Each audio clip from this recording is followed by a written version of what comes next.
I feel like I'm schizophrenic right now. Right? Didn't we just say all that? Yeah, the test action. That was the funniest one yet. Yeah, it man. was. Yeah. Just because I answered nonchalantly. Yeah, no, Shane hears No. the playback and No. he's like, that's no. I have to do that. "Oh man, Deja vu. That was a 30-second deja vu. yeah." Yeah. From Park Avenue. Oh, from the park bench to Park Avenue. From Park Bench to Park Avenue. One man's journey out of homelessness. You want your website or your Amazon link? Website's good.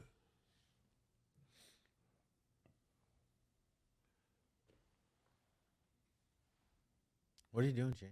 I'm looking at what I made notes. Oh, you made no. Just put your phone on the table. Should I? Yeah, Well, then I got to That's put my not- glasses on and I can't read. I'm going to be like this. You know, make but- it bigger. yeah, that's it. I'm wondering what. It's nice of you to make notes. I feel special. Yeah. Yeah. Michelangelo, have you hit the record button? All right, we're Very live. nice. We're live. Welcome. Hey, Welcome. Thank you. Thank you. Thank you. Yeah, name, date, and serial number. My name's that's pretty good, huh? My name's Anthony Brown. Today's date is March 31st, and my serial number is Frosted Flakes. Nice.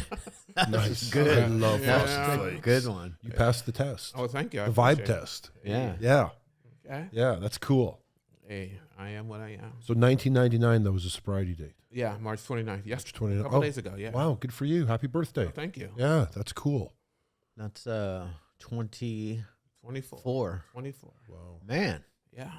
you're working on a quarter of a century. I know. Isn't that cool? Yeah. I didn't even think I was going to make 18 years of age, man. Yeah. Right? And now I got 24 years of sobriety. Right. Wow. Bananas. Tell us about your young life. My young life, I come from a poor background, you know. Cleveland. Yeah. Yep. Cleveland, Ohio, Yeah. and single parent, you know. My What happened mom, to your dad? I don't know. You know, I never met my dad in my entire life. Huh. Never. I have three siblings. All of us have different fathers. Wow. And I met theirs, but I never met mine. You know, and I was raised with them. My mom took care of everybody. Everything was great. Typical little childhood, you know, running around. Back there we had little trains and all that other stuff, and life was good until about 9 years old. You know, me and my sisters got up and we saw my mom laying in the living room floor. She got shot in the head. Yeah. And that kind of changed a little bit of things in our family. Yeah. Yeah. And so from there, She lived, though.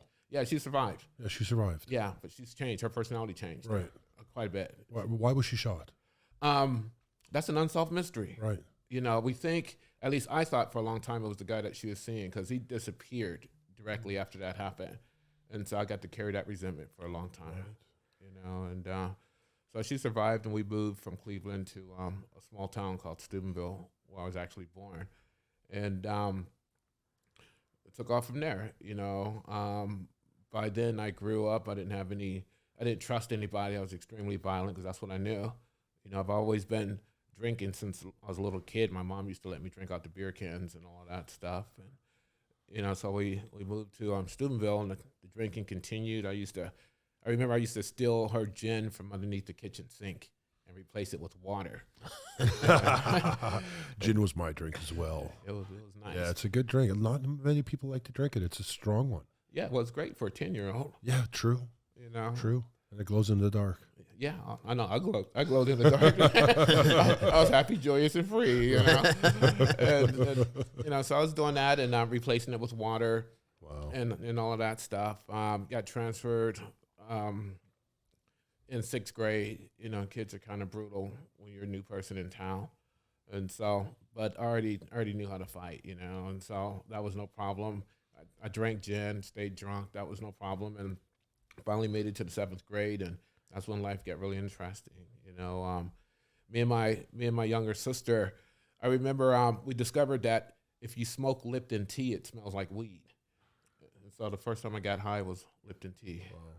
Yeah, it was refreshing, you know, and until I discovered Acapulco Gold. No, that was the real stuff. Yeah. Yeah, and that did things for me. Yeah. You know, made me not care about anything. You know, like I said, my mom changed. She got extremely abusive, but I didn't think of abuse back then. You know, because her motto was "Spare the rod, spoil the child." Yeah. You know, she was raising some hooligans, man. Yeah. You know, and Yeah. because we'd go out and steal and get involved in all kinds of So stuff. you were beat. Oh yeah, Yeah. yeah, to a whole different level. Yeah. A whole different level. She wasn't one of those, let me smack you with the hand. No, that didn't work. Yeah. You know, she was more like the extension cord and things of that nature. You know what? I had the extension cord as well because back in the day, you could pull it out of the TV and carry it around. Yeah. I didn't consider that a bad beating. Well, I didn't either until one day when we stole money from the bank that she worked at. And then we got like the ultimate beating. I did. Okay. You know, she made me lay on the floor. I'll never forget it, man. She put her foot on the back of my neck. Yeah. I couldn't go nowhere. Wow. So she just beat me. When she got tired, she smoked her Benson and Hedges 100 Gold. I remember those cigarettes. Yeah, the Benson and The Benson- Hedges. The long ones. Yeah, because I used to steal them, so I remember them. And so when I got that beating, I decided that, you know what, once you sit down and smoke, that's my exit. And so I ran out the house, went to my friend's house. I sat out because she came down there, and I remember I was hiding in a closet, and she scared him. And so he opened up the closet, and there she was, you know. And so I'm like trapped, you know. So I got beaten in the closet, and beaten down the alley. I mean, just Good friend. yeah. And so that's how my life was. You know, I went to junior high. I acted out in school to come to school, beat me in school. You know, and it was embarrassing. You know, I mean, here you are in the 7th grade, and your mom's coming beating you with a extension cord. You're screaming, it's echoing down the hallways. You know, so I just quit going to school. You know, and then finally, after doing that, I always tell people, because I believe in humor. I mean, I got to laugh this stuff away. You know, and so I got to do 3 tours in the 7th grade and 2 tours in the 8th grade, and then I just like stopped going. Yeah. So graded was the last year. Yeah, 8th grade. Yeah, 8th grade. Yeah, well, on paper. Yeah, on paper. On paper. Yeah. Yeah. I mean, I didn't go to school. Yeah. And so during that time, I decided I'm going to run away from home, join the carnival. You know. I was 14 or so. Yeah, 14. Yeah. And so I was a carny bum. It was nice. Yeah. You know, and somewhere before I joined the carnival, I started, you know, getting high with almost anything. You know, back then it was LSD and, you know, Christmas trees, cross tops, black beauties, whatever I can get. You know, smoked hash, you know, start smoking Columbia Red Bud, Thai stick. It didn't matter. And then I ran into a friend that used to shoot drugs. I'll never forget, man. She had scabs on her arms and everything. You know, I'm like, hey, let me try that. You know, and so I started shooting up Preludins when I was 14. Then I ran off and joined the carnival. Yeah. Yeah. And That I didn't know. that was a carny bum. Yeah. Yeah. Yeah. I joined the carnival. I knew everything up until that point. Ah, okay. Well, being a carny's fun, you know, because life is free. Right. You know, you're like a gypsy, Yeah. you know, and I don't even know if they asked me how old I was, but I just joined, you know. And one day they was in our town, and when they was tearing down the rides to leave, I just jumped in the truck and left with them. You did, huh? Yeah. They didn't even know. Surprise. Next thing you know, you got a job. Right. You got a new employee, you know, and so I remember my ride to the Tip Top, you know, and we'd put it together, sleep underneath it, you know, take showers underneath it. While everybody's on top of the ride, going around spinning in little cups. Yeah. I'm underneath the ride, taking a shower. Right. You know, getting high and all that stuff. And so that lasted for a while. I worked at Kearney in the summer. Wintertime, get off, go back to my little hometown, but I never went home. You know, I hid out in abandoned houses and things of that nature. And then actually my first year when I got off the road, I did go home and I gave my mom my bonus money. And, you know, because it's like, maybe I could buy some love. Maybe that's what I was thinking. Right. You know? And so I gave her my bonus money and she put me in the Navy, you know, and they kicked me out the Navy. Yeah, I went to Great Lakes, Illinois boot camp. You did? Yeah. And but they kicked me out, honorable discharge, and I didn't even know until much later in life that she lied about my age. Oh, And that's what they found out. And so they kicked me off the Navy. And so I just continued being homeless, being a carny until one day when I was 18, my friend Jimmy, he had relatives in California, and he said, let's go to California. And the town I'm from is like small. It's a mile by a mile. And the only thing I knew about California was what I saw on TV, the Beverly Hillbillies. So I thought California was like the Beverly Hillbillies. yeah. So I'm like, okay, let's go, and so we jumped in the 67 Mustang and drove across town. And, I'd seen palm trees. I'm like, yeah, this is nice, man. Then I seen that Hollywood sign. Like, this is cool. Kept going. I kept going, yeah. I've seen mansions, Rodeo Drive. Yeah. Like, oh, man, I'm living large. Yeah. Then It's all there. Yeah. We kept going. We ended up in Linwood. Yeah. They don't show Linwood on TV in Ohio, man. Yeah. No. And it's like, whoa, all right. But, I was already strung out. Yeah. I stayed loaded, and I sit back and smile because when I was 14, I remember saying, I'm going to count the amount of days I can stay high in a row. The next thing you know, it's like I'm 37 years old. Whoa. How many days was that? Ooh. Quite a few. Right. Quite a few. And so we ended up in Linwood, and he had my friend had a brother out here, and we were supposed to stay with his brother, but his brother wasn't putting up with my behavior, so he asked me to leave, and so I just stayed at the park there. That's when I discovered C.A.R.E, PCP. Yeah. Yeah, and that was that's an interesting drug. Right. And I'm greedy. I like a lot. Give me more. And so when you're an addict, people give you directions on how to do the drug. They said, well, you know what, man, why don't you just take the filter out of the cigarette and put a little rolled up matchbook thing in there, then dip it in some PCP. And it's like, okay. But then I thought, well, what if I dipped it and wrapped a zigzag around it and dip it again? See what happens. Man, don't do that, okay? I don't think we can get PCP anymore. It's out there. Is it out there? Yeah, it's out there. Yeah, it was gnarly, man. Yeah. I remember I was at a Jack in the Box one day, and I was all shermed out, and I got stuck at the counter. Just froze. Couldn't go nowhere. I mean, like, literally froze. It was just, and during that time period, I thought that my legs were turning granulated like sand, and they were just like falling off, and I got stuck there, and at that point, I learned the difference between a friend and a homie, because my homies left me. You're right. At least my friend would have took me somewhere. Yeah. Helped you out. Yeah. And so I got over that, and I learned a big old lesson. Don't double dip a PCP. So then being in Linwood, I was a master at occupying abandoned houses. So I moved in another abandoned house and discovered the mailman in that neighborhood at the time sold cocaine. Oh, wow. Yeah, so mailman always delivers twice, and I already knew how to shoot. Sometimes it's not cocaine, though. Yeah. Well, it didn't matter, man. I mean, later on in my disease, I was smoking macadamia nuts, toenails. right. It didn't matter. Yeah. Whatever looked white, and you put it in a pipe. That's just me. Yeah. I'm a garbage pail.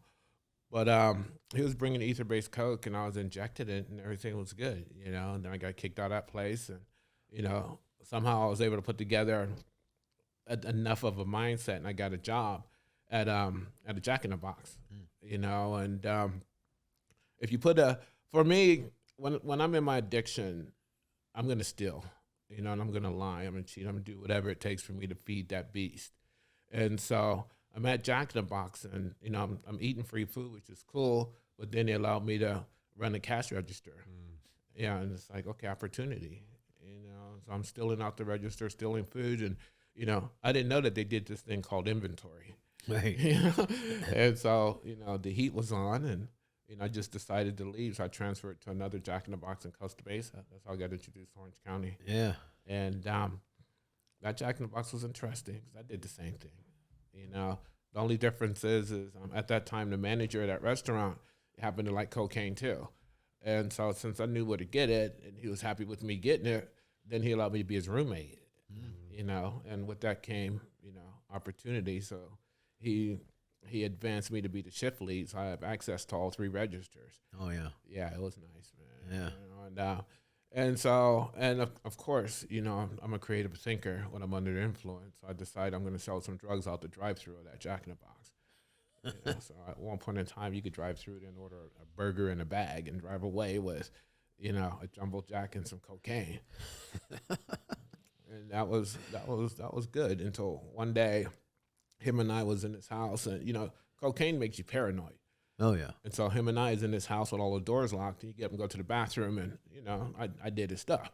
And he came back. He's like, "Where's my stuff?" I'm like, "You know, dude, I don't know, but we're gonna find out who did it. We're gonna hurt that person." You know, and, I guess he was a little smarter than I, and he just gave me the boot, man. You know, and fired me too at the same time. And that's when my insanity, you know, really kicked in overdrive. By then, I heard that my mom was sick.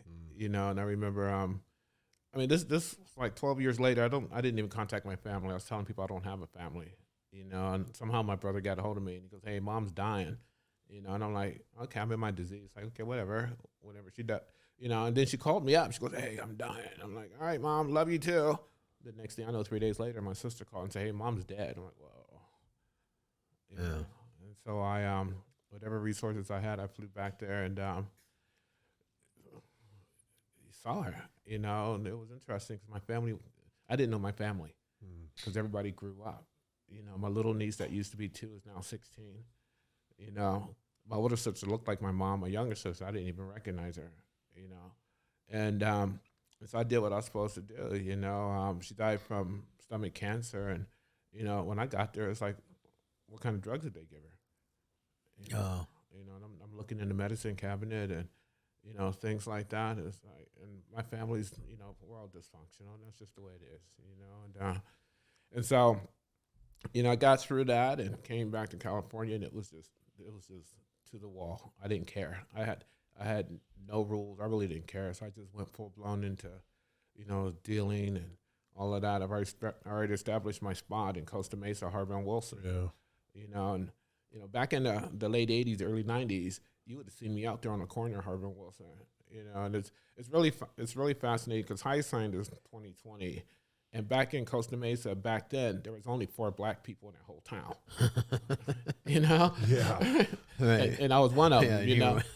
And so, On the corner. yeah, I'm on the corner. Harbor and Wilson. Exactly. At 2 o'clock in the morning, you know, in the wintertime, sweaty. But I had a disguise. I wore a Dare t-shirt.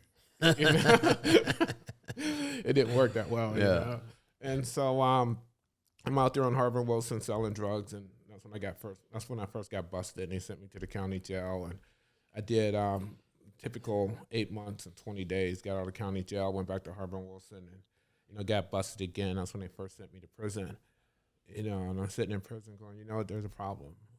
You know, and it's like, okay, I know what the problem is. You know, maybe I'm not hiding the stuff good enough. And so I went back to Harbor and Wilson and got busted again. You know, then this time they sent me to Chino, and Chino sent me to another prison. And I'm like, okay, well, there's a problem. And so I decided that what I'm going to do is I'm going to hide my drugs in that little coin pocket you have on your jeans. Now, I'm a big-time drug dealer, but everything I got can fit in that little pocket. You know, so I get out and I go back to Harbor and Wilson, and they bust me again. And this time they sent me to, I think, Delano, you know. And then I'm sitting in Delano going, okay, well, you know, there's a problem, man. And, of course, the problem was I wasn't hiding it good enough. And so I decided, I got out and I went back to Harbor and Wilson, and I kept the drugs in my sock, you know, and I got busted again. And this time they sent me to Chuckawalla, you know, and I'm sitting in Chuckawalla going, well, you know, there's something, you know, something's wrong. I didn't know exactly what was wrong, but I knew something wasn't right. Right. You know, and so I said, okay, well, I get out, and my idea was I'm going to keep the drugs in my hand. So when the police come, I can throw them. So I go back to Harbor and Wilson, you know, but this time I'm too high, and I forgot I had drugs. And when the cop goes, hey, what's in your hand? I'm like, oh, this, you know. And so they sent me back to prison again, you know. And it's really fascinating that I would get out every year, but I'd go back every year. And that occurred. And so I get out, and I'm sitting in prison. I'm like, you know what? I know what the problem is. You know, I got the solution. And so what do you think my solution? I got out, and what do you think I did? I know what you did. What I do? You changed location. Yeah, I went to Harbor and Victoria. Yeah. 1 block south. 1 block south. Yeah, and I got busted Shane, again. you know where those places are. The guy I drive by him every day to go. To go home. Of Okay. course. And so, you know, and so, Busy corners. yeah. Back in the day, Harvard Boulevard was something off the chain. Hard to stop too. Yeah. Okay. And so it was like off the chain. Yeah. And so this time, I got busted, but the police officer, he's like, dude, don't you want to do something with your life? You know, I'm like, yeah. He's like, okay. And so he had a friend that had a treatment center, you know, and I went to the county and I was getting ready to go to prison again, and this lady shows up and says, hey, I heard you want some help. I'm like, okay. You know, because by then I've been out running and gunning for years, you know. I mean, I was probably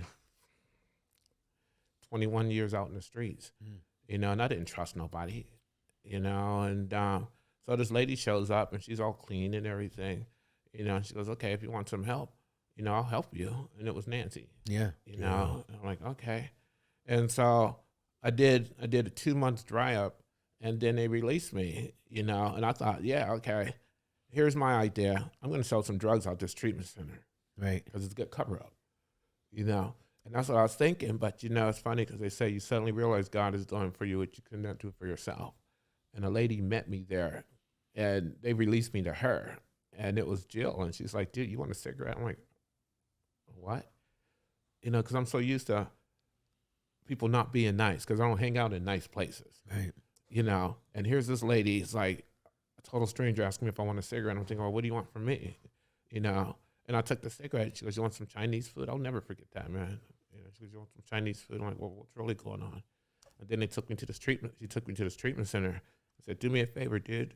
If you're going to leave, walk out the gate. Don't jump over the fence. And I'm like, you trust me? She goes, yeah, we're going to put you in an apartment by yourself. You're going to be all right.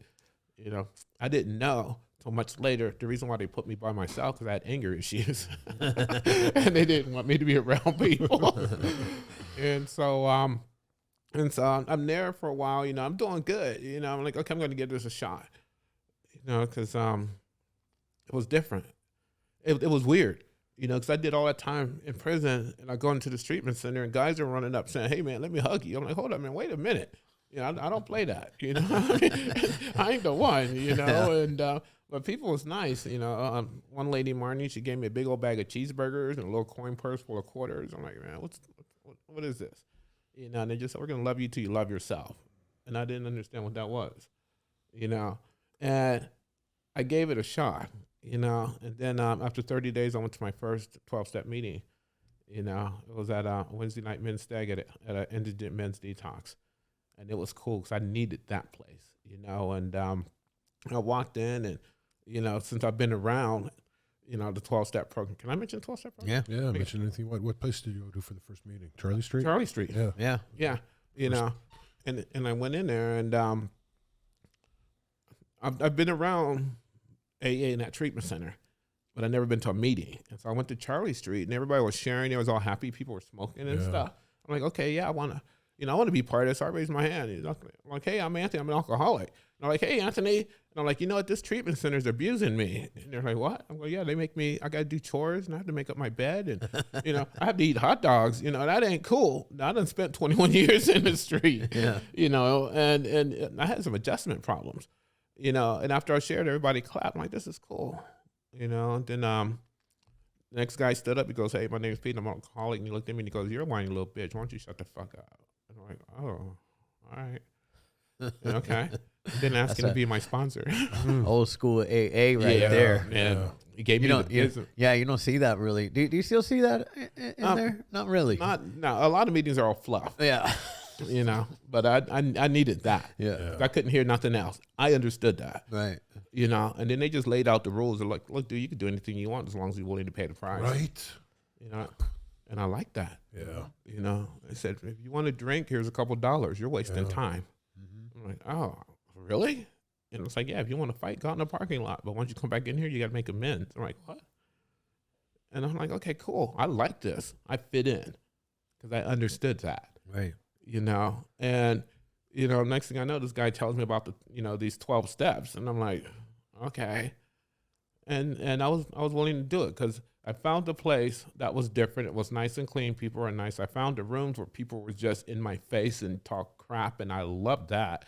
You know, it's like, this is nice. Yeah. And so I started working the steps, and my life got different. I got my first real job as a telemarketer, and I was like, yeah, this is all right. And I had no skills, man. I didn't know how to budget. Right. I'd come in, I get my paycheck, I write my name on the back of the paycheck and just give it to the treatment center, and then I complain I'm broke. And then one of the counselors like, dude, why don't you do this? Why don't you cash your check, take $50 and give us the rest so you got some money? I'm like, oh, is that how it works? And I did that, and it was good, and life was good, man. I mean, I got 18 months, and then I decided that I want to do some controlled substances. I want to do controlled drinking first. Yeah. Because, I mean, somewhere in that book, I thought, one day you can drink like a gentleman. We take our hat off to you. And you had to try it, right? Of course. I want you to take your hat off to me. Yeah. And so I went out and did some controlled drinking. Then I did some controlled substances. Then I ended up in a controlled environment. I got locked up again. But see, I was much wiser then. And I didn't go nowhere near Harbor and Wilson. Yeah. I got pulled over in Riverside with 67 grams of methamphetamine in the backseat of my car. And once you get a taste of the 12-step program, something happens to you. And there's a saying, a head full of AA and a belly full of booze don't mix. Yeah. A head full of AA and a body saturated with methamphetamine will drive you crazy. Yeah. Because once I took that first one, it was on, and I had to take the next. And, somewhere in my drinking and using career, I switched from injecting cocaine to methamphetamine, and I'm greedy. And when I switched, I used to be able to inject a half a gram of cocaine. Mm-hmm. And so I thought, I'm going to inject a half a gram of methamphetamine. Right. Do not make that experience. Think you're a little late. I've had that experience. Oh, okay, yeah. That was my first encounter with Jesus. I met him before. Yeah. I'm like, oh Lord. Yeah. And but I I got high and I wanted to get sober so bad it was pathetic, man. I mean, it just sucked. All the insanity, came back really quick. And I remember going through that, and it's hard to hang around your AA friends when you're high. It's really hard. It's impossible for me. It's impossible for anybody. Say no right away. Yeah. Yeah. It's the last place I want to be. Right. I mean, even a few times I went to a meeting out of my normal area because I was really I really didn't want to continue down the path I was down, but I was high as fuck and paranoid. I actually went to the Costa Mesa Alano Club. Nice. Yeah. Not a good time. Oh, God. Like, I went in there, I sat down. I know everybody knew I was like paranoid and high on meth, right? Mm-hmm. It was not fun. Shit. But man, I heard something. I heard something that day. I didn't get clean that day, but A seed. yeah. Yeah. And that's what happens. They plant little seeds, and it's really interesting because enough seeds was planted that they started to grow, and it was interfering with my high. Yeah. And all I kept thinking was, keep coming back, keep coming back, keep coming back, keep coming back. Then I hear a pause, and I hear it works if you work it, and I'm all like, who said that? Seconds in your head, And I remember, man, I was just out doing what I do, selling drugs, getting high, and all that stuff, and like around March 27th, I said, I can't deal with this no more. I really can't, but I was taught the ABCs of the 12-step program. I'm an alcoholic, can't manage my own life. No human power can relieve my alcoholism, and God couldn't with a pure thought. And I threw out that Hail Mary prayer. It's like, God, I can't deal with this. Help me, And I know, and I choose to call God my higher power because that's what I believe in, Right. And it's like, God, you know what, man, I can't deal with this no more. Help me. And he did for me what I couldn't do for myself. And I got arrested March 28th, and it's like, thanks. And that's why my sobriety date is March 29th, 1999. And I was so happy to get busted.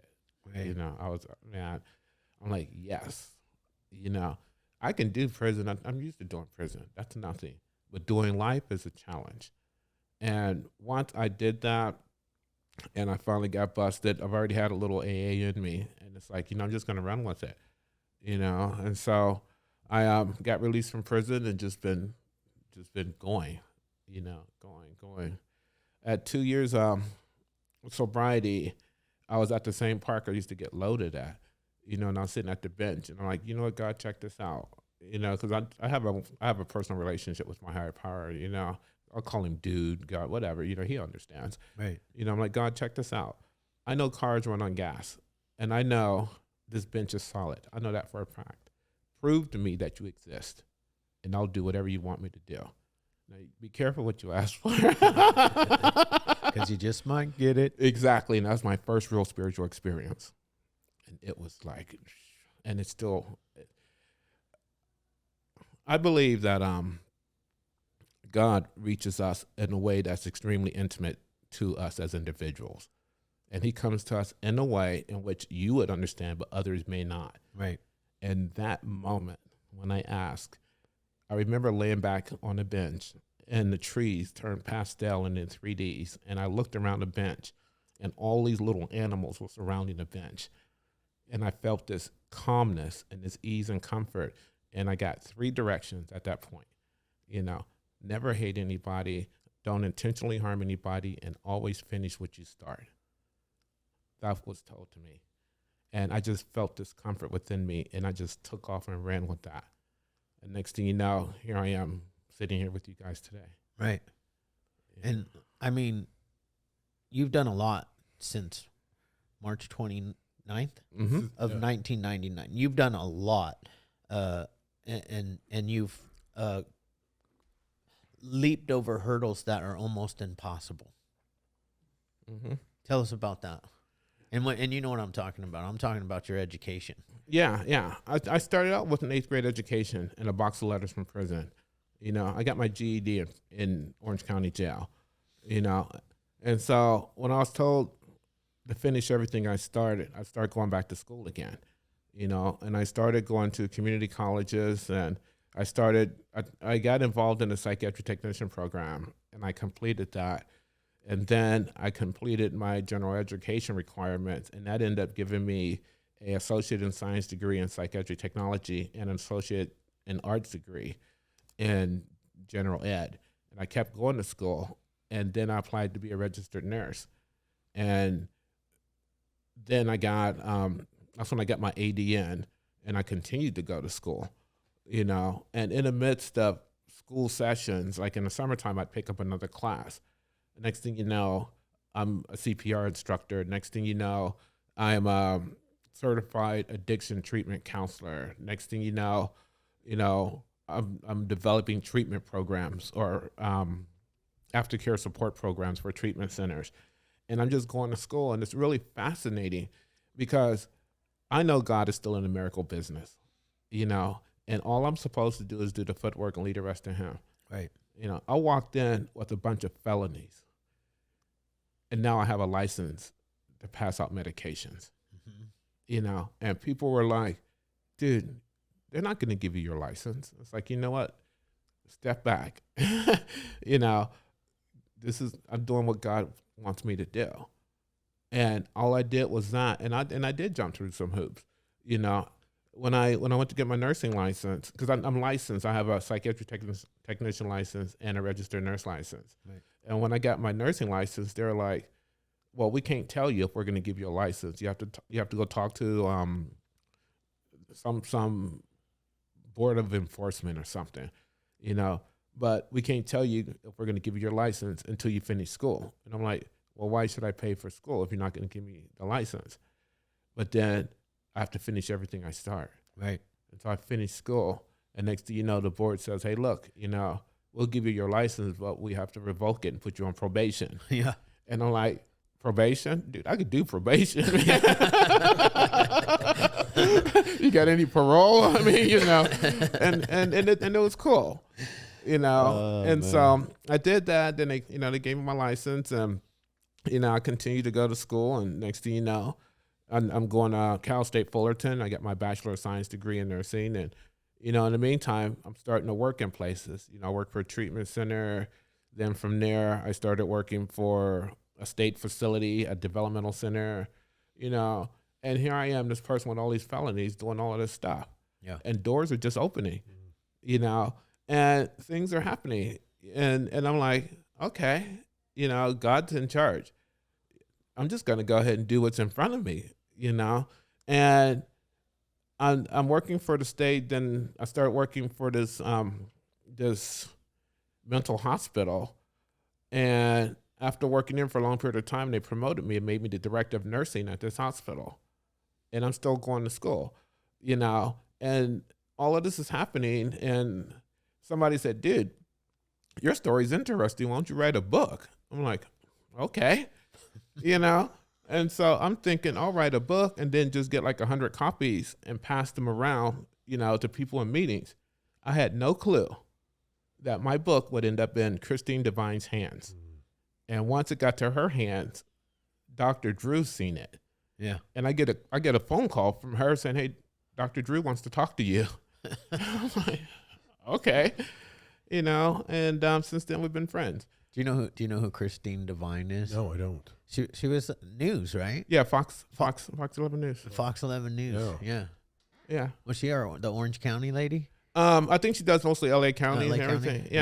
Yeah. And so she's reading my book, you know, and then Dr. Drew calls me and I'm like, okay, you know, and I'm continue to doing the stuff. And I'm like, it used to be, okay, God, what next? You know, and it's like, it got to the point where it's like, God, I'm tired, you know, and God's like, I'm not. He's like, I only rest on the seventh day. Yeah. Yeah. And I'm like, okay. And so the book's gone, the job's gone, school's gone. And then I get a call from my brother and he's like, "Hey, dude, like, I'm homeless. I'm living in this abandoned doctor's office." You know, I'm like, dude. Back in Cleveland. In Steubenville. Yeah. And I'm like, dude, you know, find out who owns that building. I'll buy it. Then that way you got a place to live. And he couldn't do it because he's in his disease. Yeah. You know? And so I'm like, okay, dude, I'll show you. And so I went and looked up and I bought a house, you know, and it turned out to be a 9,000 square foot abandoned 1916 mansion. And so I own a mansion, man, Nice. you know, Yeah. and that's bananas, you know? And so now I have this mansion and have my own little alleyway. And, you know, I always tell people one day I'm going to go there and just lay in the alley. And when the police come and go, "Dude, you can't sleep in this alley." It's like, yes, I can. It's mine. It's mine. I own it. and so, you know, all of the stuff that's going on, man. And, you know, I'm working as a director of nursing at a psychiatric hospital. COVID hits, Oh yeah. you know, and, you know, COVID was a trip because, especially in a mental hospital, because you're already locked up anyway, Right. you know, and I just watched COVID spread, you know, and and I remember one day, and I love my life experience because, you know, in the 12 steps it says, no matter how far down the scale you have gone, you can see how your experience can benefit others. And during the COVID pandemic, I remember we had a lady, she was crashing on her respiratory. I mean, she was going down. And so I ran in there and I do what I do. You know, and my assistant comes in and she has all of her PPE and I don't even have gloves on. I'm just trying to save this lady's life. Yeah. And my assistant's like, "Dude, you don't have any protection. Aren't you worried?" And I just stay focused, you know. Then after we talked and did some debriefing, she goes, "Wasn't you worried about getting sick?" And I looked at her, I go, "You know what, man? It's like I ate out of a dumpster. Yeah. You know, I injected drugs in my arm. I was homeless for 23 years. You think COVID wants to come in here?" You know? And we just laughed about it. Yeah. You know? And because of that experience, that made me uniquely qualified to deal with that situation at that moment. Right. And I didn't know God had me prepared for that. You know, and that's how my life has been. And so I'm doing all of this stuff. I'm running around. I mean, I'm blessed to be, you know, running to you guys. I'm on a podcast. I've done other podcasts. People want to talk to me. And my biggest thing is like, you know, this is only stuff. You know, all of us have an expiration date. I just get to play with this stuff. You know, it's no big deal. Yeah. You know, God just lets me play with it. When I leave, it's going to be here. So what can I do? And so I decided to take the mansion and, you know, I'm writing curriculum. Actually, I'm probably 80% done writing curriculum for a new transitional program specifically designed for homeless people. Nice. And Brown Manor, which is that abandoned mansion I have, is going to get refurbished, and we're going to have a prototype on how to do this thing. You know, And so that's what I'm all about. I currently work as a college professor. You know, um, I am a public health nurse. You know, I just started school 2 years ago to be a nurse practitioner. I mean, things are going good. That's awesome. Those Yeah. are like, I mean, it's just the RN one is the one that like just really like it amazes me because that's a God thing. That's a hard thing to come from where you came from to become a registered nurse.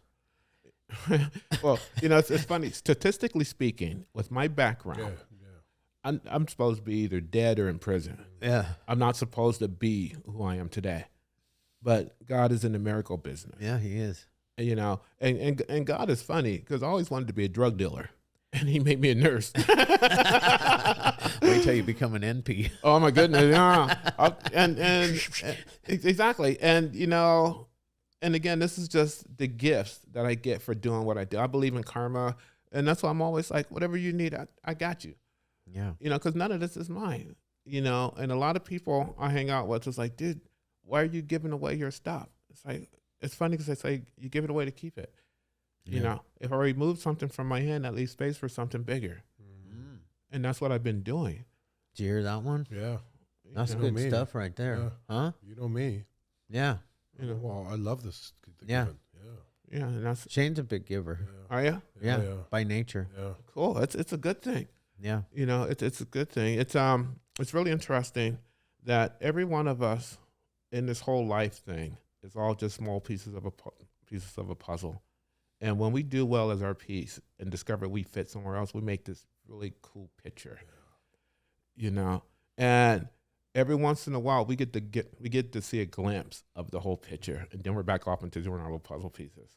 And that's what gives us hope that everything's going to be okay with all of us.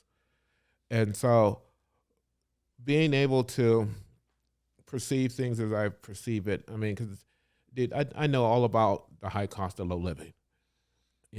I've eaten out of trash cans. There's no doubt about it. I've been hungry. I've slept in the rain, and now I get to have this kind of lifestyle. And so I got the best of the whole spectrum. So the best I could do is get out there and share what I have with other people. Yeah. You got to show up. Yeah.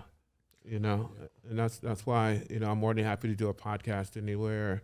Drew gets me involved in all kinds of stuff, just whatever it is to carry the message that there is hope. Yeah. Always hope. That's why we call this the Hopeaholics. Yeah. Ah, nice. Yeah. Nice. We love hope. And you know what? It is such a wonderful thing, but people sometimes forget that there is hope. Yeah. And it's up to us to get out there and remind them. And that's what I like. And I've heard this somewhere in one of the rooms is our public relations policy is based on attraction rather than promotion. Yeah. Watch what I do. Yeah. My story is real. Mm-hmm. I know where I come from, and I understand where you are when you're there. Yeah. And all I want is not to show how good my life is, but there is a life that's good. Mm-hmm. And that's what it's all about. That's the difference right there Yeah. between arrogance and humbleness. Yeah. It's not like, look at me, look at all the stuff I have.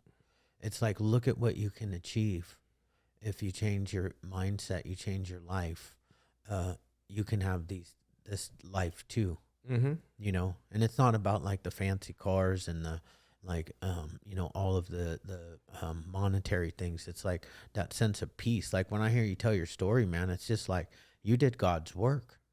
And I look at you and you just look Happy and satisfied. Satisfied. Yes. Yeah, man. It's A purpose-driven life. Yeah. I don't mean to like use Rick Warren's book term, but like you have purpose.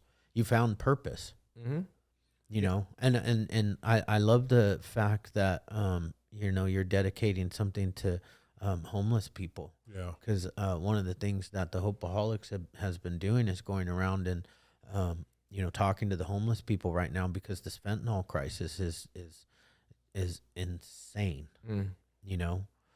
What's your experience been with fentanyl?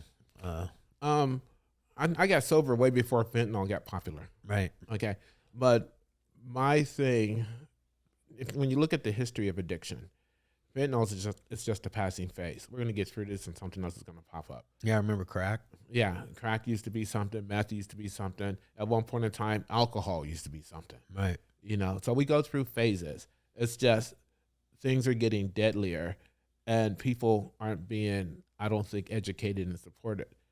And that's why I think we should get out there and educate people, especially, and it's more, things are a little bit more than just drug addiction and usage, because drug addiction just helps deal with whatever's underneath. Because I discovered that once you sober somebody up, you still that's only the tip of the iceberg. Right. And so how do we deal with all that stuff that's underneath the iceberg? And more people are stressing out and having ineffective coping mechanisms. Then once they get involved in addiction and that cycle starts, then that supersedes everything. And unfortunately, a lot die before they're able to stop. And What did Clancy say? 90% will die in misery. Yeah. Yeah. And so, Can you pull up that stat? No, I'm just kidding. and so looking at it that way, I think that's important. And and then you take into the fact that this whole homeless element, it's going on, and that makes things even worse, because not only are you addicted or you're homeless, but if you stay out there in that element long enough, you'll develop some sort of mental illness. And so now you got 3 things going on. And if that continues, then you have some physical ailments. And so you have a combination of things going on, and people wonder, well, how come we can't resolve this issue? Because we only look at one part, put them in the house. Right. Okay, but what about the whole mental thing? Right. And so that's what I look at it as, a more of a holistic picture, opposed to just one little single thing, and approaching it on a multifaceted perspective is the solution. I can tell you how to solve the homeless problem. I've done it. Right. Well, I'll be calling you when I go up and sit in front of Congress to talk to them about the homeless problem. I've written the governor and all kinds of people. I send them this material. It's like, dude, pick me. I got the solution. They're like, yeah, okay, cool. And so Brown Manor is in Ohio, a really small town. Yeah. It's like, okay, this is what I'll do. I'll build a prototype. Yeah. Okay. Build the prototype. And there you go. Yeah. And so that's what it's all about. Because one of the things that people don't realize is when you're dealing with homelessness, it's not a self-esteem or self-worth issue. It's a self-concept issue. It's who you think you are. When I'm a nurse, I'm a damn good nurse. When I'm an alcoholic in my disease, I'm a damn good alcoholic. When I'm a homeless person, I'm a good homeless person. Yeah. Because that's what I believe. But if I can change that part of thinking, then I'm going to change the behavior and the actions that come after it. And there's that one philosophy: you can't think your way into better living, you have to live your way into better thinking. That's what Brown Manor is going to be all about. You're living in an environment in which every day, we're not saying you're homeless. What we're saying is you're an individual that have unresolved problems, and we are problem solvers. And that's the way to approach it. And with that, we're going to be able to help change things. Or I'm going to die trying. Either way, I'm doing my part. Yeah, you are. That's good stuff, man. That's the stuff that I like to hear. I'm glad that I got to talk to you about this, because that's one of the things that California has really bad solutions for the homeless problem. They have good solutions, but they have some people who are not 100% invested in it. Yeah.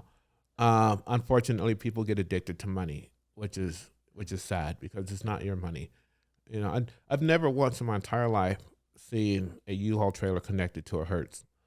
Right. So you're not taking it with you. Right.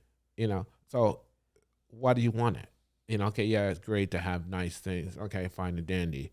But what's the use of having a mansion when somebody else is sleeping under a bench? When you can still have a mansion and somebody else can sleep like in an apartment or something. Right. And they can start working on some of their issues. It's really fascinating, because if you want to look at it from a political perspective, if you took every homeless person out there and registered them to vote, that'd be a powerful block, wouldn't it? Yeah, it would be. It would be. Yeah. Yeah. And we don't think of that. No. And when you see somebody's homeless, one thing for sure, and I haven't seen it, you don't see babies that are homeless. No. So where do they come from? we have to stop that funnel. Yeah. You know, I mean, there are so many different ways that we can resolve this issue, but you know, a lot of times people are trying to fix the problem with the problem, Right. and instead of looking at solutions. So that's why I like being verbal. I want to get out. That's why I tell Drew, it's like, dude, like just put me out there so I can tell people. Yeah. And not just tell them, but let me show them. Yeah. And this is who I am. This is what I do. Well, we're going for the #1 spot on the podcasting, so Okay. we're just gonna attack it. Okay. Good. Good. Because we can do it. Yeah. It's we can do it. I mean, we've all done this stuff before. There's three gentlemen that used to use and are successful in life today. Mm-hmm. So it is possible. Absolutely. Yeah. We just got to get the message out. Yep. Good Yep. stuff. I kind of like, technology and the fact that podcasts are becoming like a big thing for people to listen to. I didn't listen to them until, recently. I was more into music for a long time. Like, I don't have a lot of free time, so my free time's the gym. But now it's, I've switched from I don't listen to music anymore. And in the morning, I'm listening to usually my podcast because I want to, like when you leave, I'm gonna go blank for a little while, so I need to hear it again, and I want to hear what you said, and I want to dive deeper into it, and I want to critique myself. Is there something I can do different? And is Shane doing it right? Yeah. No, I never do that. I do. I got a question for you. Yeah. Your mom passed. Yes. You were not there. No. People have gone through that before. How are you? How do you deal with it? How in sobriety? How are you dealing with it? How did you deal with it? Is it just a work in progress every day? Is that why you're throwing yourself into everything just to give back? That's a really good question. For a long time, I went through different phases. First I just totally ignored her, period. Yeah. And then once I got sober, then it's like, okay, maybe she's the cause that made me who I am. Which, I mean, that's where I got my homeschooling from. That's the genes I carried. Yeah. And then it's like, you know what? She's a human being. Nobody's perfect. And so I forgive her on that. I went back to her grave. I prayed about it, all of that. And then just recently I decided what I'm going to do is I created a nonprofit in her name. And this is my way of having her be able to help people continuously. Wow. And I find peace in that, and I smile because it's Good like, for you. Look, Mom, this is what you allowed me to do. We exactly. accomplished. Right. And your mother accomplished Yeah. that. Right. I mean, And this is what you made. Yeah. I Yeah. mean, she made you. exactly. And a lot of times those trials and hard times create great men. Yeah. Yeah. I mean, she was a nurse. I became a nurse. And a lot of times the once I got through that period of understanding that she's a human being, and as human beings, you're capable of making mistakes, and we forgive people to make mistakes because nobody's perfect. Right. And I 100% forgave her. Then it's like, okay, what else can I do to help serve you? It's like, okay, here's a nonprofit in your name. Okay, let's build on that. Let's allow you to heal other people. And that makes her like a little angel. What's the name of the nonprofit? The Jeanette Jones Saffold Foundation. Okay. Nice. Yeah. And so it's cool. I am, and every time I think about it, it makes me smile. I can see. Good for you. Yeah. Yeah, man. It's good stuff. It's nice to have that peace. Yeah, it is. And understanding. Yeah. And that's why I understand a lot of single moms of what they're going through. But see, the kids may not understand it because they think, oh my God, she's like really strict or punish. I'm a product. I was born in the 60s. My mom, this is what she knew. Yeah. She just went by what she knew. Exactly. Right. It was Dr. Spock. Yeah. Spare the rod, and spoil the child. Dr. right. Spock, yeah. Yeah. And so that's what she knew. And it's like, okay, fine. For some odd reason, whatever she did, I turned into who I am. Yeah. And so I have to give her kudos. But for a long time, it's like, oh my God, she used to beat me. Yeah. It's like, you know what, man? if if I did the things to her, if somebody did the things to me that I did to her, You beat him too. I'd beat them too. Yeah. You know, I would. Yeah, I know what you're saying. True. Yeah. You know, You know, Yeah, and I so do know. so that's how I was able to get through that. And so I talk about her. I share, you know, the good, the bad, and the ugly. Yeah. You know, because again, she's a human being. Yeah. You know, and so just even thinking about her makes me all happy and everything. That's nice. You know, and I think my relationship with God helps me out with everything. 100%. You know, the guy who I thought she shot, I had to forgive him. The guy who I thought shot her, I had to forgive him. You know, I had resentment against him for a long time. You know, I remember I went to the carnival, came back, and he showed up in her life and they got married. And that was one of the catalysts that made me come to California. Because, you know, it's just like, as soon as I knocked on the door, he answered the door. I'm like, whoa, dude. Like, okay. You know, by then I worked for the carnival for a couple of years. I lifted iron, putting rides together. I was kind of had a little size. I'm like, dude, okay, it's time, you know. And they were drinking. And I'd never forget, the first thing he said to me was, I remember when you was little and I used to beat your ass. I'm like, I'm 18 now, dude. I'm like 6'1". It's like, do it now, you know. But then that's when my mom's like, no, yeah. It's like, you know what, I'm out of here. yeah. And I never been home, never went back since. But I'd you know, he died. I went to his graveside and, you know, told him I forgive him, you know, and it's like, you're a human being. That's all you know. Was he a parent of any of your other siblings? No, we all have No. different fathers. Yeah. Yeah. And so it is what it is, you know, and I'm grateful that I have that life experience because that makes me qualified to help deal with other people. Because I'm in the healthcare profession. Yeah. So you can come to me with almost anything. It's like, yeah, I understand that. You know, not just from an experiential period, but from an education period as well. And so, yeah, I'd love it when I work with a client. I go, oh, you don't understand. It's like in my head, it's like, dude, You fucking have no idea. you have no idea. None. Like they don't know No. right off the bat. Do you ever did you tell them?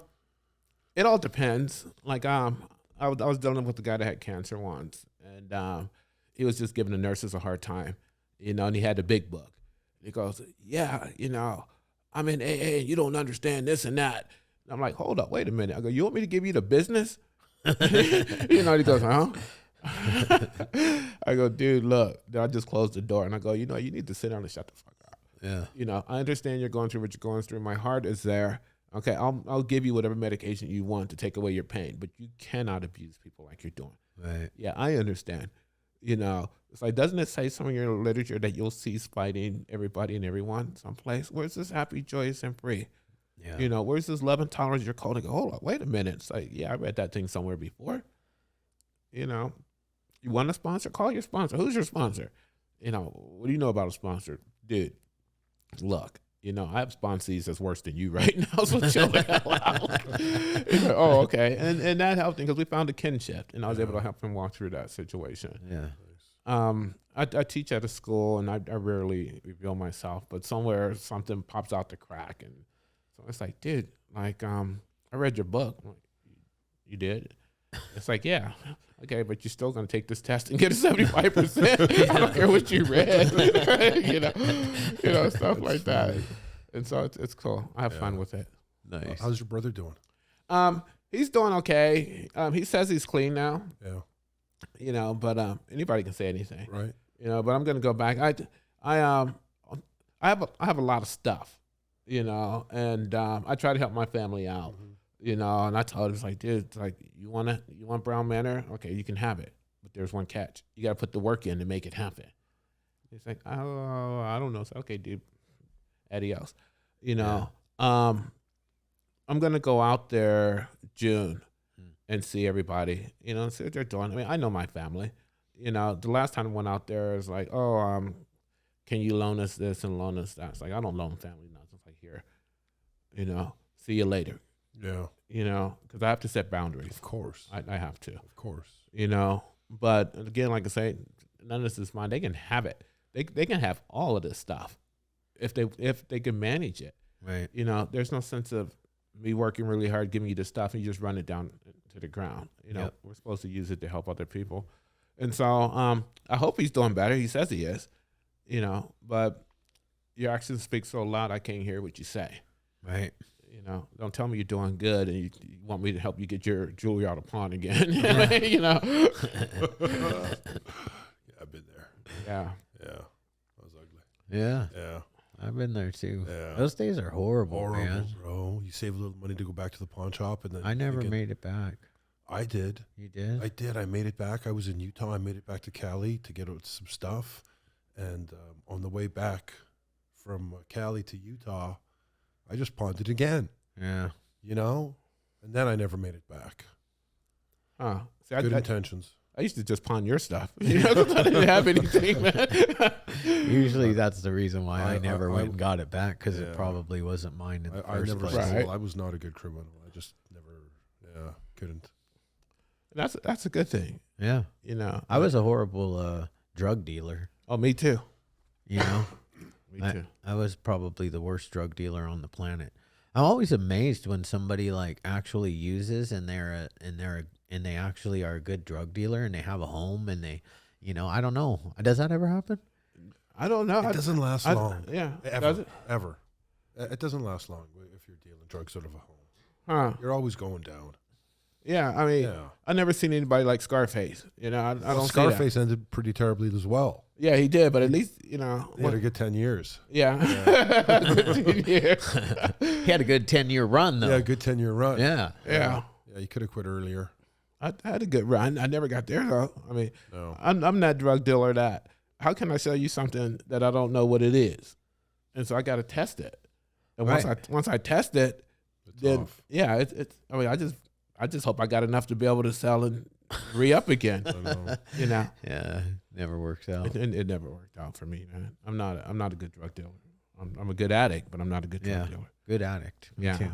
and that's one thing I have to always keep in the back of my head that I do. It hasn't gone away. I still have the disease of addiction. Doesn't mean I'm acting out in it, Right. but it's in there.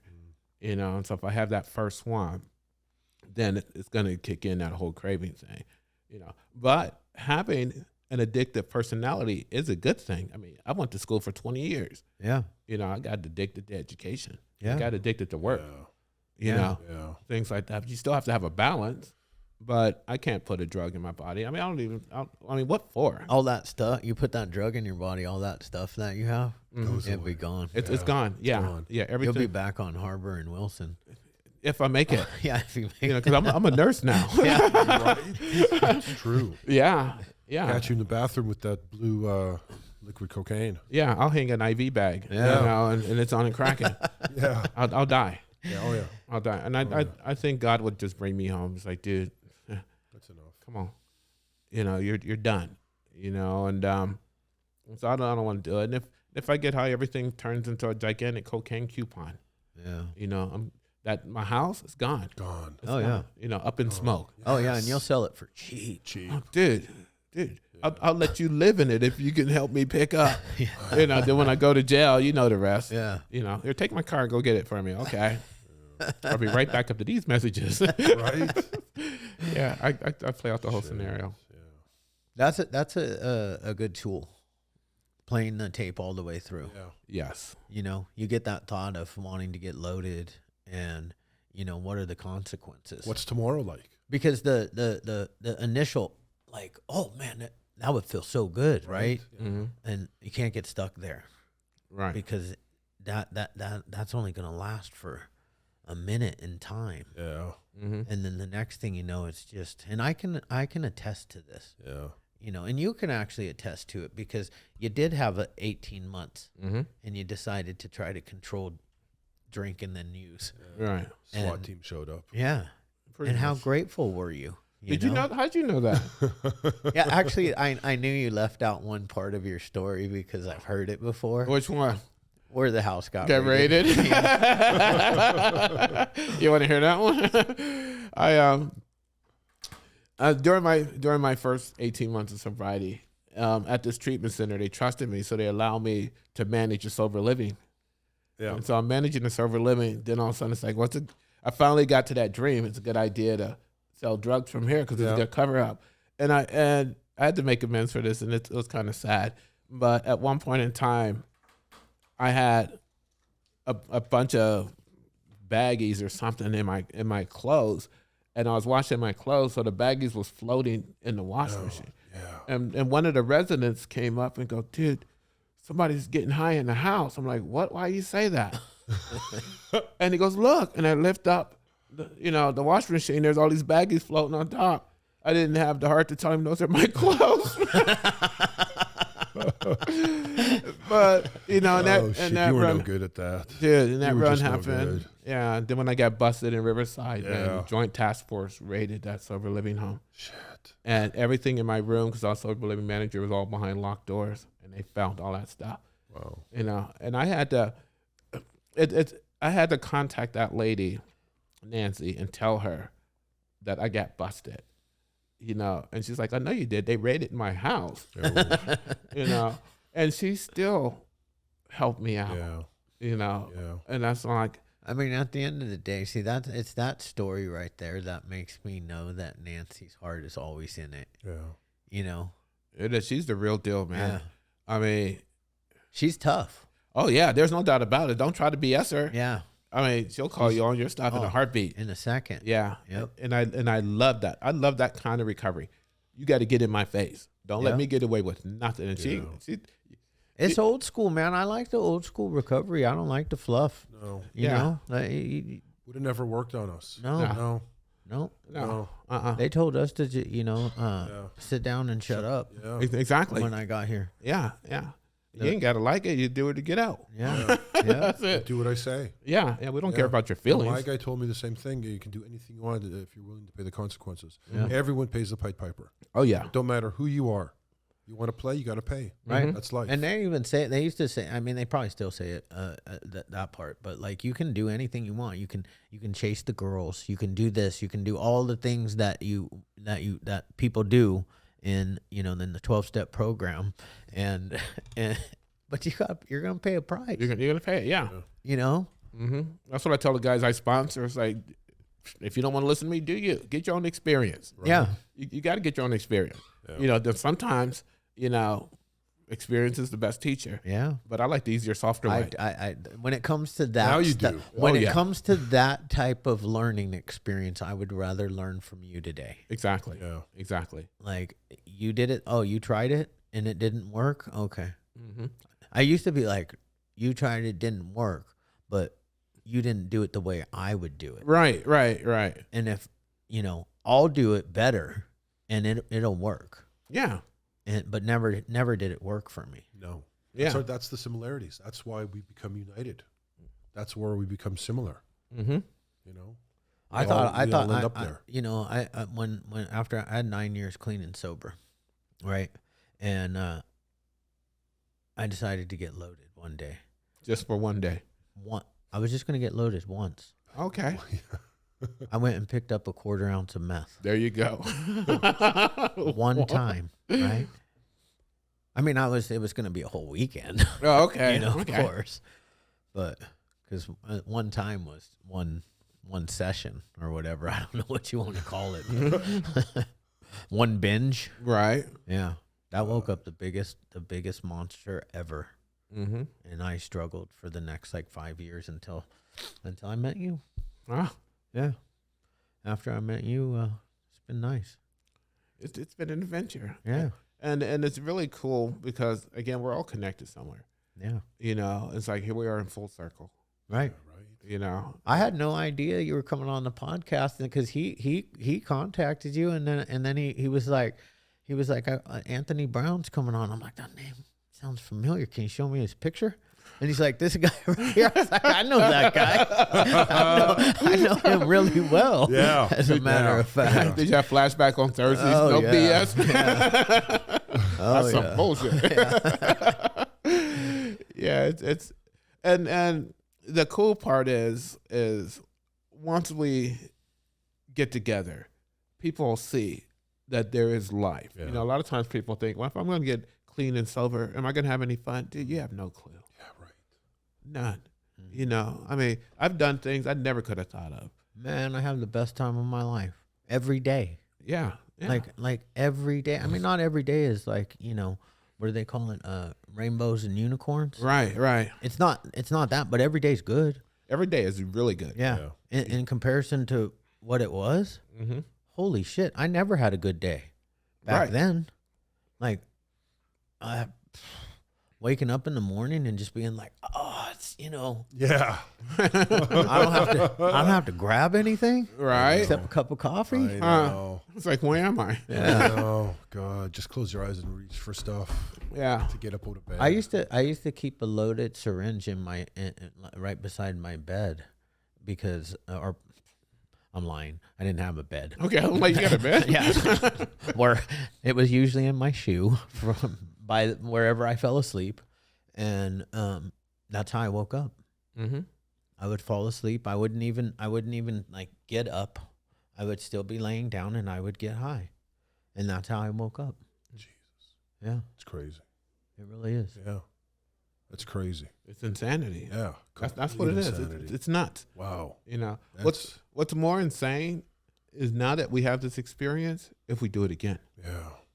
you know, that's not even that's I mean that's the addiction part, but that's more like your fault. Yeah, You it know is your better fault. now. Yeah, we know better. We know better. And that's the part too. Like when I hear people say, those people have a choice. Well, I didn't have a choice until I actually came to the program. But now I have a choice. Mm-hmm. Today I have a choice. Right. I have a choice not to use. Mm-hmm. But before that, like I got addicted when I was 13 years old. Mm-hmm. Who doesn't experiment with drugs in high school? Hopefully not my kids, but or yours, Yeah. right? Right. Did you ever worry about that? I told my kids if they don't drink or smoke by the time they're 18, I'll give them each $10,000. Really? Can Bribed them. I what be I your did. kid? Yeah, me too. Wait, no, I never mind. I was like drinking youth. Yeah. That's what I 13. said. I was tore up by then. Yeah. Yeah. My kids are, pretty good. Yeah. I feel comfortable. Your kids are good. I have a son. He's I have 3 kids, but I have a 2 in high school still. My daughter was on our podcast last night. I have a son. I have a son that's heading to hopefully Baylor University. Nice. My other daughter, she's gonna come over here. She's in 9th grade. She's gonna come over here with some of her friends Today? Yeah, Nice. That's going to be a good time. yeah. I have no idea what they're gonna talk about. Yeah. like 4 14-year-old girls. What are they gonna talk about? Being 14. Yeah. yeah. I have no idea what that is. You're going to get lipstick I and was- makeup on the mic. Well, I was never a 14-year-old girl, so I don't know. I can No. tell you what a 14-year-old boy talks about, Yeah. Okay. Yeah. or how they feel, or what they think. I can't tell you what a normal 14-year-old talk about because I was like slamming dope at 14. Oh, yeah. You know, it's like I hung out with like kind of normal people. Did you? You didn't though. no. My whole life, dude, I come from a place where, as a kid, our porch, we lived above a bar when I was little, like a little kid, and we could walk over because the roof of the bar was our porch, and we could walk over and look over in the alley, and I seen people get killed when I was little, Oh, you know, and I come from a violent. I mean, my mom was shot in our house. yeah. And that's what I knew. And drinking and drugging and fighting and stealing and all of that, that's what I knew. And at the age of 37, they're like, dude, that life is wrong. I'm like, what? You know, I thought I was getting good at life. Yeah. It's like, dude, that's all wrong. Yeah. I'm like, what am I supposed to do? And they're like, okay, we'll show you. And that adjustment is like, because I always thought people who went to work were squares. There's something wrong with you. Yeah. You know, you got to get up and you got to go to some office, you know, and put up with people's stuff. What's wrong with you? And I thought that was wrong. Yeah. You know, the police isn't going to help you because, I mean, they didn't solve my mom getting shot, Right. you know, so I don't trust them, you know, but what I did trust was what I thought was myself. And I'm self-sufficient. I know how to fight. I know how to hustle. Okay. That's all I needed. I had no clue that was all wrong. Right. And then they told me, okay, well, that's wrong. I'm like, well, what's right? The opposite of that. Right. You know, my life was like the negative film of a Polaroid. And they told me, no, we want you to live live in Technicolor. And I'm like, ow, that hurts. Yeah. You know, I mean, like I said, make your bed. You got to be kidding me. You know, you can't tell me what to do. And they're like, dude, somebody needs to, because you don't know what to do. I mean, even going to get a job, dude, I didn't even know how to get a job.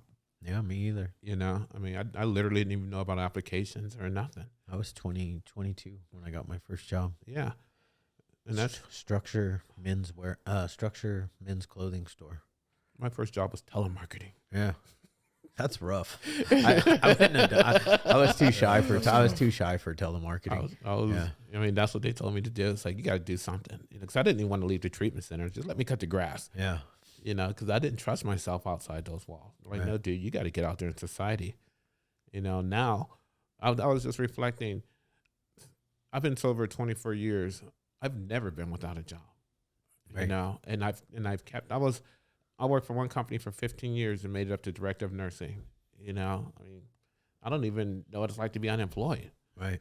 You know, all of that stuff now, you know, but in the beginning, I didn't understand. I mean, I had no social skills. I didn't know when you go to interview for a job and you're nice and dressed up, even though you got your shirt creased and your slacks on and you got your little dress shoes, you're not supposed to wear white socks. I didn't know that. And some lady in the meeting told me that. Right in the morning, I'm at a morning meeting. I'm getting ready to go for this interview, and I'm like, yeah, I'm ready and everything. Then she yells, "You got the wrong damn socks on." I'm like, what? You know? And so now I know, you know? And so. Canada, they only wear black socks. Yeah, right? black socks. Oh, really? Yeah. Interesting. With tennis shoes? Oh, yeah. Huh. That's all I wear, just black socks. You Wow. still wear only black socks? Only black socks. Yeah. I have no. I have both. I have black socks and white socks. And then I have, like, you know, fancy socks to go with, like, fancy clothes. I don't. I just have black socks. You got fancy socks. Yeah. Yeah. Yeah. Like striped ones, colorful ones. Match like my. Interesting. Who buys those for you? Is that what bougie is? Yeah. Yes. I only know two ways: either dress down, you know, kind of hood, or bougie. Bougie. I'm not like a stylish. I'm stylish when I wear like dress clothes, but otherwise, you know, for me, it's just like a t-shirt, jeans. When you first met me, I still wore socks really high. Yeah. You know, old school. Yeah. I don't do that anymore. Yeah. Yeah, I grew out of that. Well, you told me what you did for a living. I'm like, what?